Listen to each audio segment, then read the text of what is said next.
നമസ്കാരം. ജുവൽ ജംഗ്ഷന്റെ ഒരു പുതിയ പ്രോഗ്രാമിലേക്ക് എല്ലാവർക്കും സ്വാഗതം. ജുവൽ ജംഗ്ഷനില് ഞാൻ ഇങ്ങനെ ഒരു ദൗത്യമായിട്ട് ആദ്യമായിട്ടാണ് വരുന്നത്. എന്റെ സുഹൃത്ത് കരുണാനാണ് എന്നെ അതിനെ ബന്ധപ്പെടുത്തിയത്. തീർച്ചയായിട്ടും സംഭവമാണ്.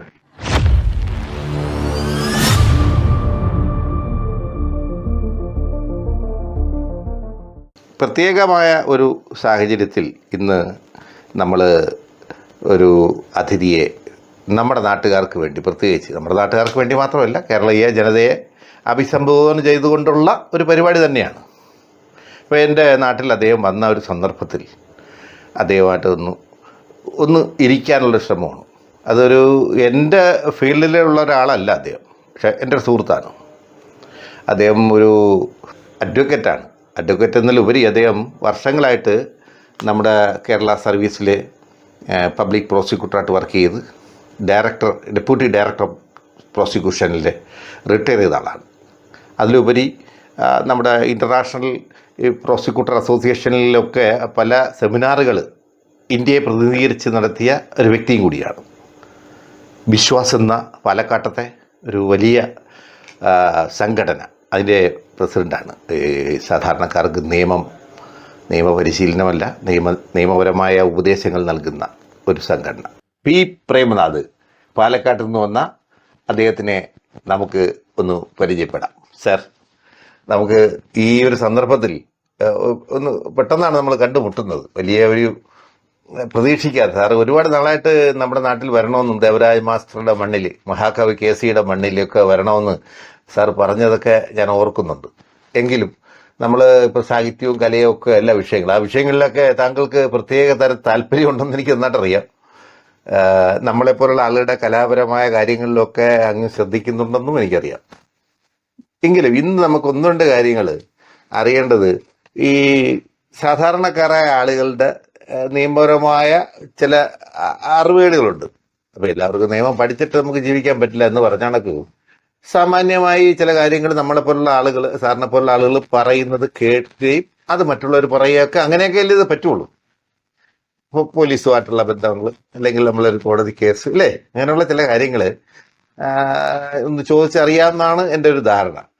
സാറിനെ ഞാൻ പരിചയപ്പെടുത്തിയ എന്തെങ്കിലും തെറ്റുണ്ടാവാം, അതിൽ സാർ ഒന്ന് സ്വയം പരിചയപ്പെടുത്തി. ബേസിക്കലി ഞാനൊരു അഭിഭാഷകനാണ്. കഴിഞ്ഞ 34 വർഷമായിട്ട് ആ ജോലി തന്നെയാണ്. അതിൻ്റെ ഇടയിൽ ഒരു പ്രധാന കാലയളവ്, അതായത് 2002 മുതൽ 2024 വരെ ഞാൻ ഈ പ്രോസിക്യൂട്ടറായി. 2002 മുതൽ കേരള സ്റ്റേറ്റ് അസിസ്റ്റന്റ് പബ്ലിക് പ്രോസിക്യൂട്ടറായിട്ട് ജോയിൻ ചെയ്തു. പിന്നീട് ഡെപ്യൂട്ടി ഡയറക്ടർ ഓഫ് പ്രോസിക്യൂഷനായിട്ട് വിരമിച്ചു. അതിനുശേഷവും ധാരാളം പരിശീലനങ്ങളും പല പരിപാടികളൊക്കെ പങ്കെടുക്കുന്നുണ്ട്. ഇതിൽ പ്രധാന ഒരു കാര്യം എന്ന് പറയുകയാണെങ്കിൽ, ഞാൻ പ്രോസിക്യൂട്ടർ ആയതിനു ശേഷമാണ് ഇന്റർനാഷണൽ അസോസിയേഷൻ ഓഫ് പ്രോസിക്യൂട്ടർ എന്നൊരു സംഘടന ലോകത്തുണ്ടെന്നും അത് ഐക്യരാഷ്ട്രസഭയാണ് ആരംഭിച്ചതെന്നും പിന്നീട് 138 രാജ്യങ്ങളിൽ ഈ സംഘടന പറന്നു എന്നുള്ളതെല്ലാം ഞാൻ മനസ്സിലാക്കിയത്. ഉടൻ തന്നെ അതിന്റെ മെമ്പർഷിപ്പിന് വേണ്ടി അപ്ലൈ ചെയ്തു. എനിക്ക് വളരെ അഭിമാനത്തോട് പറയാം, ഇന്ത്യയിൽ നിന്നുള്ള ആദ്യ മെമ്പറായിരുന്നു, ഇന്റർനാഷണൽ അസോസിയേഷൻ ഓഫ് പ്രോസിക്യൂട്ടറിൽ ആദ്യ മെമ്പറായിരുന്നു. പിന്നീട് അവരുടെ കോൺഫറൻസുകളിൽ നമുക്ക് പ്രബന്ധങ്ങൾ അവതരിക്കാനുള്ള ഒരു അവസരം കിട്ടിക്കഴിഞ്ഞു. അതിനെ അവർ വിളിച്ചു. അങ്ങനെ വിവിധ രാജ്യങ്ങൾ സന്ദർശിക്കാനും ലോകത്തിലെ പ്രോസിക്യൂഷന്റെ മാതൃകകളെ കുറിച്ച് പഠിക്കാനും ആ മാതൃകകൾ കേരളത്തിൽ നടപ്പിലാക്കാനും ഒക്കെ പല രീതിയിൽ കഴിഞ്ഞു. അതുപോലെ തന്നെ പല പോലീസ് അക്കാഡമികളിലെ, കേരള പോലീസ് അക്കാഡമിയിലും, അതുപോലെ north eastern police academy, Hyderabad police അക്കാഡമികളിലെ, അതുപോലെ ജുഡീഷ്യൽ അക്കാഡമികളിലെ, അങ്ങനെ നിരവധി കാര്യങ്ങളൊക്കെ ക്ലാസ്സുകൾ എടുക്കാനും നിയമത്തെക്കുറിച്ച് സംവദിക്കാനും അവർക്കുള്ള കാര്യങ്ങൾ പറഞ്ഞു കൊടുക്കാനും ഒക്കെ ഉള്ള ഒരു വളരെ അനുഭവം ഈ പ്രോസിക്യൂട്ടർ എന്ന നിലയിൽ എനിക്ക് കിട്ടി. ഇപ്പോൾ റിട്ടയർമെന്റിന് ശേഷവും അതേ രീതിയിൽ തന്നെ പോവാണ്. വളരെയധികം പത്രസ്ഥാപനങ്ങളിലും മീഡിയയ്ക്കൊക്കെ, മീഡിയ ആൻഡ് ലോ, അങ്ങനെയുള്ള പല സബ്ജക്റ്റുകളെയൊക്കെ കുറിച്ചും നിയമവുമായിട്ട് ബന്ധപ്പെട്ട സബ്ജക്റ്റുകളെ കുറിച്ച് ധാരാളം സെഷനുകൾ നയിക്കാനുള്ള ഒരു ഭാഗ്യം എനിക്ക് ലഭിച്ചിട്ടുണ്ട്.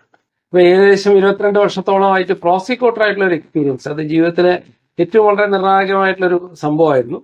ഈ എക്സ്പീരിയൻസിന് ഇടയിൽ തന്നെയാണ് എനിക്ക് ഒരു പ്രധാനപ്പെട്ട ഒരു കാര്യം തിരിച്ചറിഞ്ഞു. അതായത് നമ്മുടെ രാജ്യത്ത് ധാരാളം മനുഷ്യാവകാശ സംഘടനകളുണ്ട്.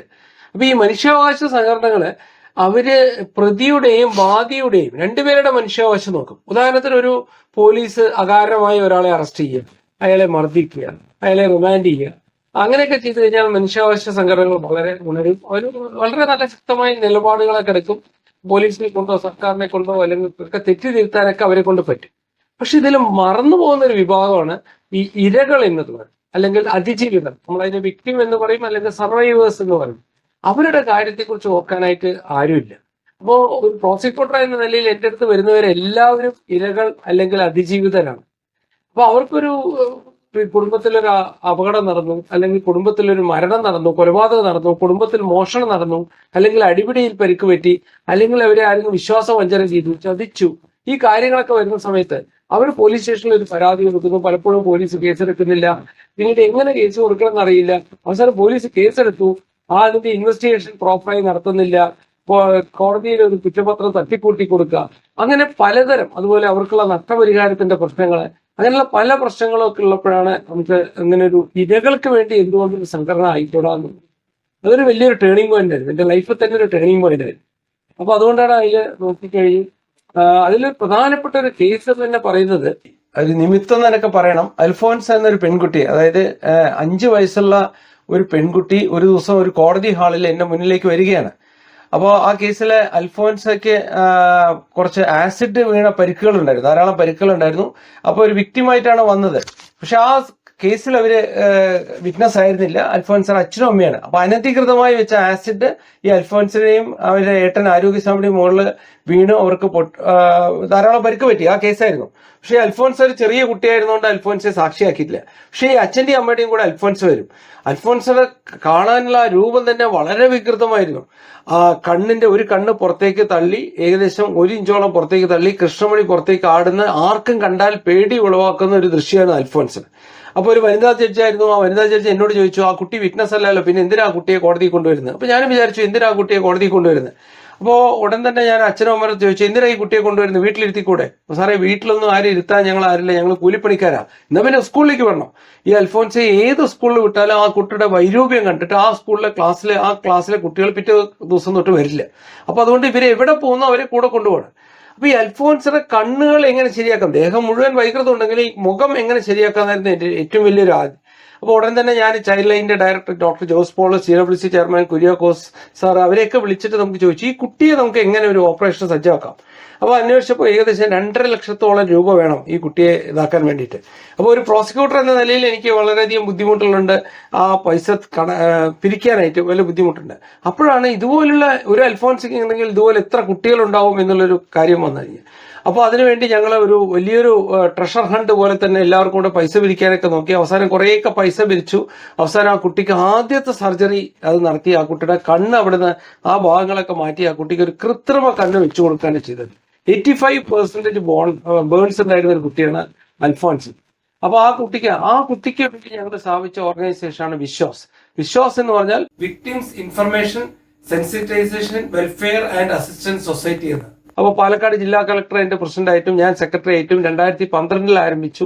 പത്മശ്രീ ഡോക്ടർ സുനിത കൃഷ്ണനാണ് ഈ വിശ്വാസിന്റെ സംഘടന തുടങ്ങിയത്.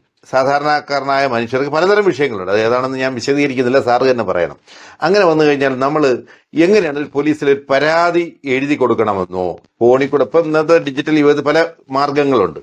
അപ്പൊ അതിനെപ്പറ്റി ഒരു വ്യക്തത സാറിന്റെ ഭാഗത്തു നിന്നുണ്ടായാലും നമുക്ക് നന്നായിരിക്കും. ഒരു കേസ് പോലീസ് സ്റ്റേഷനിൽ റിപ്പോർട്ട് ചെയ്തു കഴിഞ്ഞാൽ അത് രജിസ്റ്റർ ചെയ്യുന്ന ഉത്തരവാദിത്വം പോലീസുണ്ട്. പക്ഷെ എല്ലാ കേസുകളും രജിസ്റ്റർ ചെയ്യണമെന്നുമില്ല. അപ്പൊ അതിൽ തന്നെ പലപ്പോഴും പലർക്കും അറിയാത്തൊരു കാര്യമാണ്, ഈ നിയമ സംവിധാനത്തിൽ തന്നെ നമ്മുടെ ക്രിമിനൽ നടപടി നിയമത്തിലും ഇന്ത്യൻ പീനൽ കോഡ്, ഇന്ത്യൻ ശിക്ഷാ നിയമത്തിലും ഒക്കെ പല നിയമങ്ങളെ കുറിച്ച് പറയുന്നുണ്ട്. ഉദാഹരണത്തിന് നമ്മുടെ ക്രിമിനൽ നടപടി നിയമത്തിൽ 154 വകുപ്പ് അനുസരിച്ചിട്ടാണ് ഒരു first information report FIR register ചെയ്യുന്നത്. അപ്പൊ ഈ FIR രജിസ്റ്റർ ചെയ്യുന്ന സമയത്ത് ആ ഏത് കേസുകളൊക്കെയാണ് FIR രജിസ്റ്റർ ചെയ്യുക എന്ന് നിയമത്തിൽ പറയുന്നുണ്ട്. ആ കുറ്റങ്ങളൊക്കെ പോലീസിന് നേരിട്ടെടുക്കാവുന്ന കുറ്റങ്ങളായിരിക്കാം. അതിനെ സാധാരണ ഭാഷയിൽ പറഞ്ഞാൽ, നിയമത്തിന്റെ ഭാഷയിൽ പറഞ്ഞാൽ കോഗ്നിസിബിൾ ഒഫൻസ് എന്നാ പറഞ്ഞത്. അതായത് പോലീസിന് നേരിട്ട് കേസ് രജിസ്റ്റർ ചെയ്യാൻ പറ്റുന്നത്. അപ്പൊ ഈ ക്രിമിനൽ നടപടി നിയമത്തിൽ പറയുന്നുണ്ട് പോലീസിന് നേരിട്ട് ഏതൊക്കെ കേസ് രജിസ്റ്റർ ചെയ്യാം, അതായത് പോലീസിന് ഏതൊക്കെ കേസ് നേരിട്ട് രജിസ്റ്റർ ചെയ്യാൻ പറ്റില്ല എന്ന് നിയമത്തിൽ പറയുന്നുണ്ട്. ഉദാഹരണത്തിന്, ഒരാൾ കൈകൊണ്ട് മറ്റൊരാളെ അടിച്ചാൽ നമ്മൾ സാധാരണ അതൊരു കുറ്റകൃത്യമാണ്. ഒരാൾ കൈകൊണ്ട് അടിച്ചു കഴിഞ്ഞാൽ അയാൾക്ക് പരിക്ക് പറ്റുകയോ വേദന തോന്നുകയൊക്കെ ചെയ്താൽ അതൊരു കുറ്റകൃത്യമാണ്. അതിന് ഇന്ത്യൻ ശിക്ഷാ നിയമത്തിൽ 323 വകുപ്പിലാണ് പറഞ്ഞിരിക്കുന്നത്. പക്ഷെ നിർഭാഗ്യകരം എന്ന് പറയട്ടെ, അതിൽ തന്നെ അത് നോൺ കോഗ്നിസിബിൾ ഒഫൻസ് ആണ്. അതായത് പോലീസിന് നേരിട്ട് കേസ് രജിസ്റ്റർ ചെയ്യാൻ പറ്റില്ല. അപ്പോൾ എന്നെ അടിച്ചു, എനിക്ക് വേദനിച്ചു എന്ന് പറഞ്ഞാൽ പോലും പോലീസ് എന്തുകൊണ്ട് കേസ് രജിസ്റ്റർ ചെയ്യുന്നില്ല? അത് രാഷ്ട്രീയമായിട്ടോ അല്ലെങ്കിൽ സാമൂഹ്യപരമായിട്ടോ സമുദായപരമായിട്ടുള്ള സമ്മർദ്ദം കൊണ്ടാണോ എന്ന് പലരും സാധാരണക്കാരൻ ചിന്തിക്കും. പക്ഷെ സത്യം എന്ന് പറഞ്ഞാൽ നമ്മുടെ ഇന്ത്യൻ നിയമവ്യവസ്ഥ പ്രകാരം 323, അതായത് കൈകൊണ്ട് ഒരാളെ അടിച്ച് പരിക്കേൽപ്പിച്ചാൽ അത് പോലീസിന് നേരിട്ട് രജിസ്റ്റർ ചെയ്യാൻ പറ്റില്ല. അത് നോൺ കോഗ്നിസബിൾ ഒഫൻസ് ആണ്. അപ്പൊ അങ്ങനെയുള്ള സന്ദർഭങ്ങളിൽ പോലീസ് അങ്ങനെ ഒരു പരാതി ലഭിച്ചാൽ അത് നോൺ കോഗ്നിസബിൾ രജിസ്റ്ററിൽ എൻട്രി ചെയ്തിട്ട് ഈ പരാതിയുമായി ഈ പരാതിക്കാരനെ നേരിട്ട് കോടതിയിലേക്ക് അയക്കുകയാണ്. കോടതിയുടെ സമ്മതം കിട്ടിയാൽ മാത്രമേ ഈ കേസ് രജിസ്റ്റർ ചെയ്യാൻ പറ്റുള്ളൂ. അപ്പൊ സാധാരണ കോടതിയിൽ കൊടുത്ത കേസുകളൊക്കെ അങ്ങനെ കോടതിയിൽ സമ്മതം കൊടുക്കും. അപ്പൊ ഏതൊക്കെയാണ് ഈ നോൺ കോഗ്നിസബിൾ ഒഫൻസ്? സാധാരണ ഗതിയിൽ വളരെ ലഘുവായ ശിക്ഷകളുള്ള കേസുകളൊക്കെയാണ് നോൺ കോഗ്നിസബിൾ ഒഫൻസ് ആയിട്ട് കൊടുക്കുന്നത്. അതേ സമയത്ത് ഒരാളെ വടികൊണ്ടടിച്ച് പരിക്കേൽപ്പിക്കുക, കയ്യിൽ എന്തെങ്കിലും ക്ഷതമേൽപ്പിക്കുക, എല്ല് പൊട്ടുക, കേൾവി ശക്തിക്കോ കാഴ്ചശക്തിക്കോ ബുദ്ധിമുട്ട് പറ്റുക, 20-ലധികം ദിവസം അയാളെ സ്വന്തം പ്രവൃത്തി ചെയ്യാതിരിക്കുക, ഇങ്ങനത്തെ കാര്യങ്ങളൊക്കെ വന്നു കഴിഞ്ഞാൽ അത് ഒരു കോഗ്നിസബിൾ ഒഫൻസ് ആണ്. ആയുധങ്ങൾ ഉപയോഗിച്ച് ഉപദ്രവിച്ചാൽ അതൊക്കെ കോഗ്നിസബിൾ ഒഫൻസ് ആണ്. അത് പോലീസ് നേരിട്ട് കേസ് രജിസ്റ്റർ ചെയ്യണം. ഇനി അങ്ങനെയുള്ള ഒരു കേസ് പോലീസ് കേസ് രജിസ്റ്റർ ചെയ്യാതിരിക്കുകയാണെങ്കിൽ എന്താണ് സാധാരണക്കാരുടെ പ്രതിവിധി? പലരോട് ചോദിച്ചാൽ ഉടനെ പറയും, അയ്യോ അതൊക്കെ കോടതിക്ക് പോകണ്ടേ, വക്കീലിനെ വെക്കണ്ടേ, കാശ് ചെലവാവില്ലേ? തെറ്റാണ്. ഒരു പോലീസ് സ്റ്റേഷനിൽ ഒരാൾ പരാതി കൊടുത്തു കഴിഞ്ഞാൽ ആ കേസ് പോലീസ് രജിസ്റ്റർ ചെയ്യേണ്ട കേസ് പോലീസ് രജിസ്റ്റർ ചെയ്യാതിരിക്കുകയാണെങ്കിൽ പിന്നീട് പരാതി കൊടുക്കേണ്ടത് ജില്ലാ പോലീസ് മേധാവിക്കാണ്, സൂപ്രണ്ട് ഓഫ് പോലീസിനാണ് പരാതി കൊടുക്കുക. അപ്പൊ സൂപ്രണ്ട് ഓഫ് പോലീസിന് പരാതി ലഭിച്ച് സൂപ്രണ്ട് ഓഫ് പോലീസ് അത് അയച്ചു കൊടുത്താൽ നിർബന്ധമായിട്ടും പോലീസ് ആ കേസ് രജിസ്റ്റർ ചെയ്യണം. ഇനി സൂപ്രണ്ട് ഓഫ് പോലീസും ആ കേസ് രജിസ്റ്റർ ചെയ്യാൻ വിസമ്മതിക്കുകയാണെങ്കിൽ പിന്നീട് പരാതി കൊടുക്കുന്നതിന് കോടതിയിലാണ് പോകേണ്ടത്. കോടതിയിൽ ഒരു അഭിഭാഷകന്റെ സഹായത്തോടുകൂടെ മാത്രമേ പരാതി കൊടുക്കാൻ പാടുള്ളൂ എന്നുള്ളത് തെറ്റായ ഒരു വസ്തുതയാണ്. അഭിഭാഷകന്റെ സഹായം ഉണ്ടെങ്കിൽ നല്ലതായിരിക്കും, പക്ഷെ അഭിഭാഷകന്റെ സഹായം നിർബന്ധമില്ല.